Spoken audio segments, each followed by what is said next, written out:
Ketika pelayanan berubah arah, pernahkah kamu melayani Tuhan, tapi pulang dengan hati yang justru makin lelah? Bukan karena tugas terlalu banyak, tapi karena kasih terasa tidak adil. Suatu hari, seorang karyawan gereja pulang dengan langkah pelan. Bukan karena capek fisik, tapi karena hatinya berat. Ia melayani dengan sungguh-sungguh. Administrasi multimedia, kebersihan jadwal ibadah. Datang paling pagi, pulang paling malam. Namun setiap akhir bulan, gajinya nyaris tak cukup. THR tak pernah pasti. Saat ia memberanikan diri bertanya, jawabannya terdengar rohani. Doakan saja, Tuhan tahu. Hari Minggu tiba. Ia duduk di bangku gereja. Dari mimbar, ia mendengar khotbah tentang iman, tentang berkat, tentang hidup berkelimpahan. Namun setelah ibadah usai, ia melihat hal lain. Mobil baru liburan ke luar negeri, postingan di mall. Dan muncul satu pertanyaan kecil di hatinya. Kalau gereja mengajarkan kasih, kenapa aku tidak merasakannya? Renungan penting. Alkitab tidak pernah melarang hamba Tuhan hidup berkecukupan. Pelayan Tuhan layak dihormati. Pekerja layak menerima upahnya.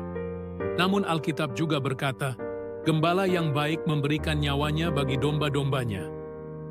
Masalahnya bukan soal kaya atau miskin, masalahnya soal hati dan keadilan. Ketika gereja bertumbuh besar, tapi karyawannya dikecilkan. Ketika mimbar bicara kasih, tapi kantor lupa empati. Disitulah pelayanan mulai bergeser dari panggilan menjadi institusi tanpa nurani. Sebelum lanjut, kalau cerita ini menyentuh hatimu, tolong share, follow, dan subscribe. Dosis Happy di Facebook, Instagram, TikTok, dan YouTube, supaya lebih banyak hati dikuatkan oleh kebenaran yang jujur. Moral cerita, gereja bukan hanya tempat ibadah. Gereja adalah tubuh Kristus. Dan tubuh yang sehat, tidak membiarkan satu bagian terluka, tidak menikmati berkat sendirian, tidak memakai kata pelayanan untuk membungkam ketidakadilan, karena pelayanan tanpa keadilan bukan pengabdian, tetapi penindasan yang dibungkus rohani.